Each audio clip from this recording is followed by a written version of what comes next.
Hello बच्चों, learn and grow में आपका स्वागत है। तो पिछले वीडियो में हमने 3 क्वेश्चन का जो चैप्टर है हनीकॉम्ब बुक का द 3 क्वेश्चंस उसके पार्ट 1 किया था हम लोगों ने। इस वीडियो में हम 3 क्वेश्चन का पार्ट 2 करने वाले हैं। तो चलिए शुरू करते हैं, देखते हैं कहानी में और आगे क्या होता है। The king turned around The king turned round and saw a bearded man running towards them.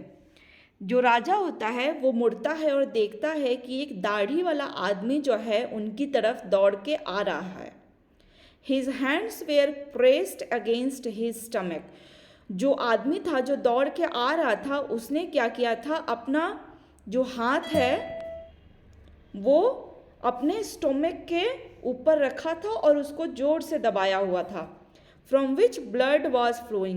और जहाँ पे वो दबाया हुआ था अपना हाथ, वहाँ से ब्लड निकल रहा था। When he reached the king, he fainted and fell to the ground. जब वो किंग के पास पहुँचता है उस समय क्या होता है, वो बेहोश होके जमीन पर गिर जाता है। The king and the hermit removed the man's clothing. जो राजा और हर्मिट है दोनों मिलकर क्या करते हैं, वो जो आदमी होता है बियर्डेड मैन उसके कपड़े उतार देते हैं। And found a large wound in his stomach.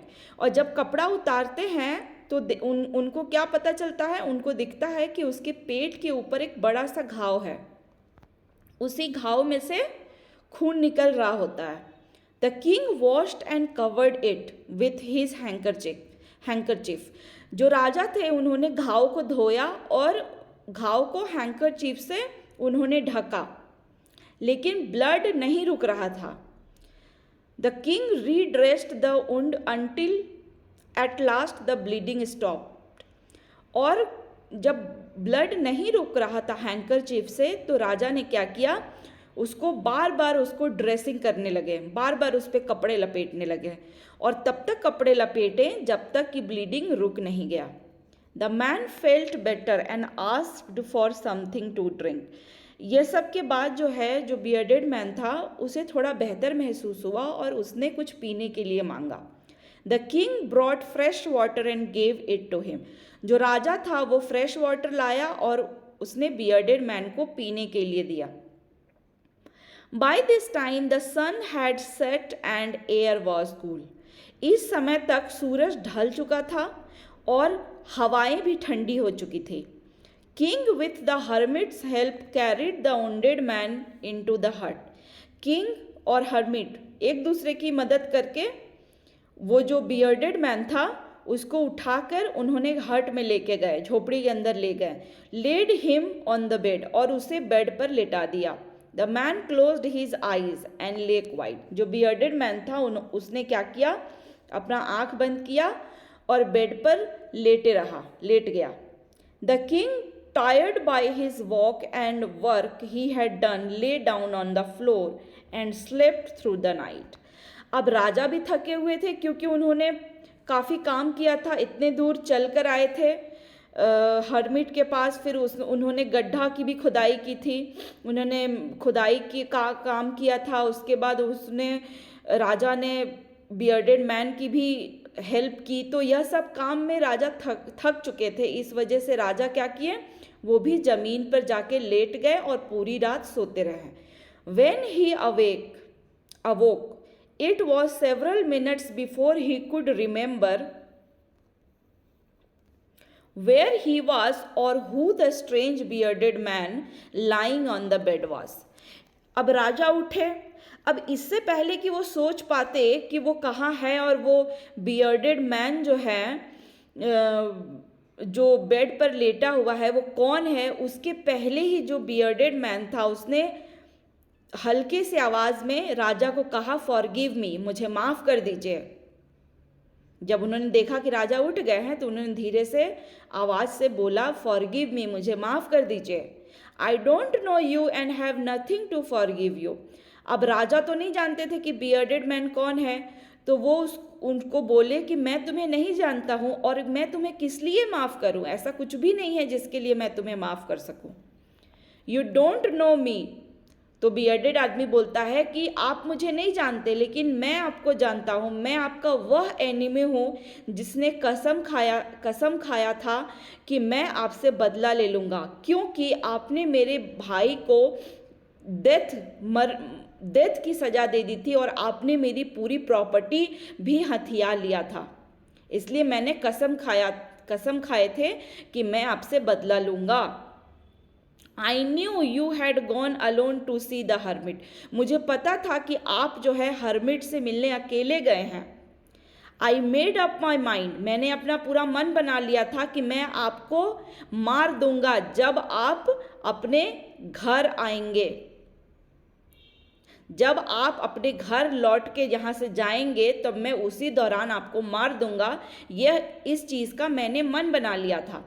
But the day past, तो पूरा दिन चला गया लेकिन आप नहीं आए।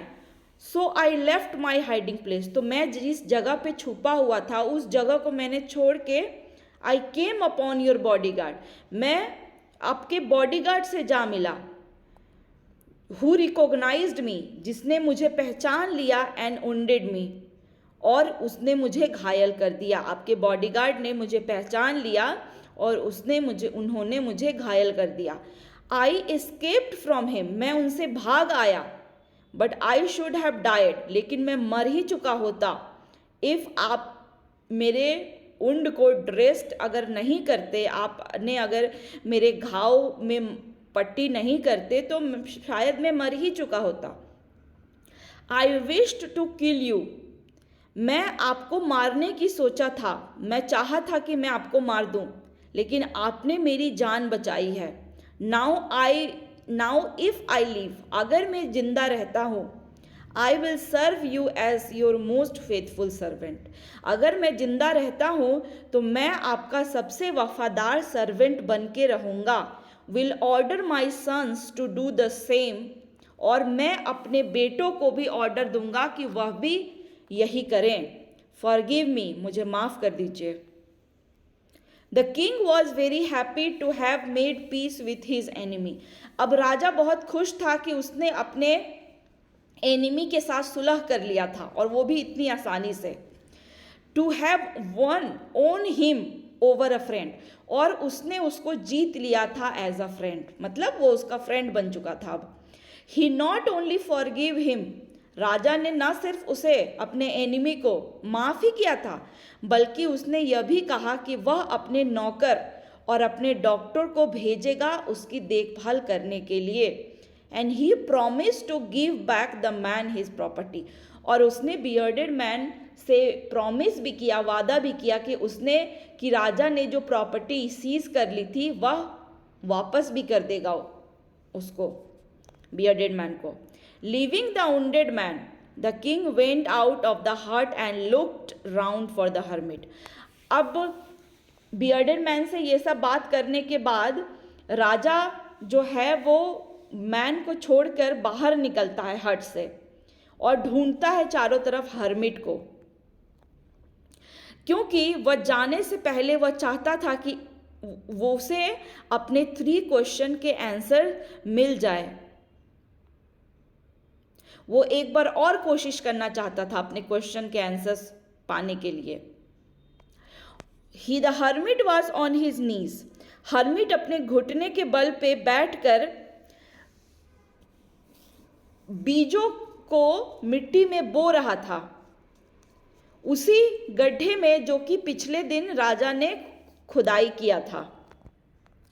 राजा हर्मिट के पास जाता है और बोलता है, फॉर द लास्ट टाइम, आखिरी बार मैं आपसे विनती करता हूँ ज्ञानी आदमी, प्लीज़ मेरे क्वेश्चन का आंसर दे दीजिए। राजा जाके कहता है, for the last time I beg you to answer my question wise man, मैं आखिरी बार आपसे विनती करता हूँ बुद्धिमान आदमी कि कृपया आप मेरे प्रश्न का उत्तर दे दीजिए। You have already been answered, तो हर्मिट बोलता है आंसर आपको ऑलरेडी मिल चुका है। और still bending down to the ground and looking up at the king, hermit जो है अभी भी बैठा ही हुआ था, लेकिन किंग की तरफ देख के उसने बोला कि राजा, कि आपको तो आंसर पहले ही मिल चुका है। How have I been answered, what do you mean. तो राजा नहीं समझता इस बात को, तो वो कहता है कि मुझे मेरा आंसर कैसे मिला, मैं कुछ समझा नहीं। डू यू नॉट सी, क्या तुम नहीं देखते हो।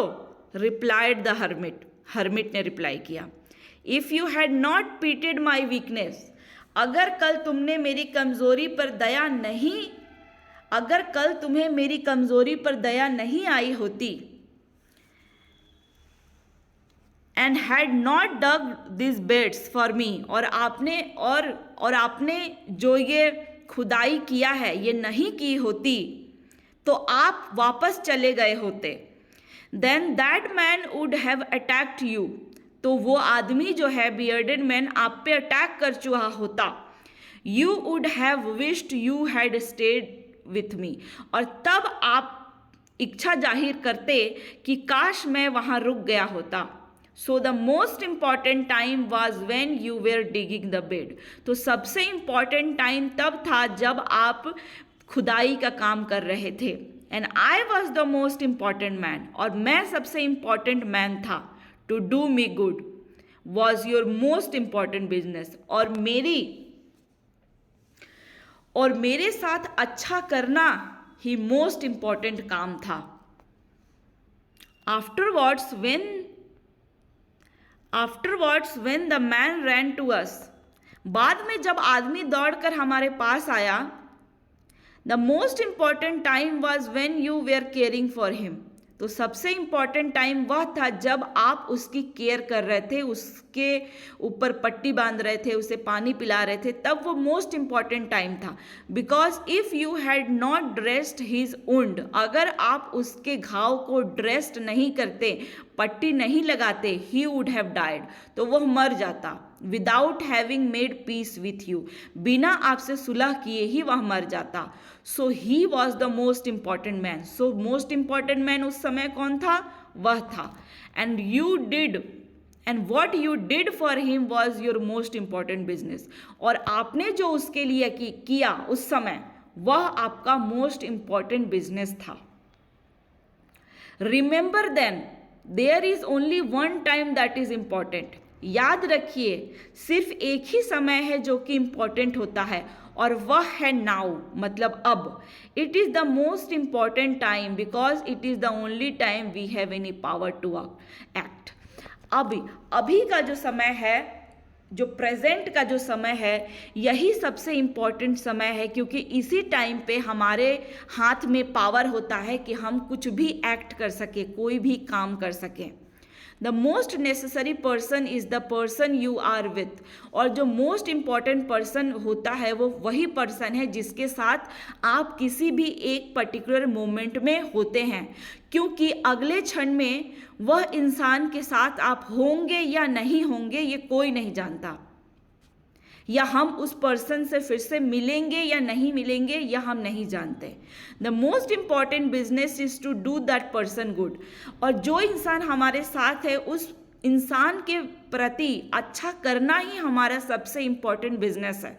Because we were sent into this world for that purpose alone, क्योंकि हमें इस दुनिया में भेजा ही गया इसीलिए है ताकि हम दूसरों के लिए अच्छाई या भलाई कर सकें।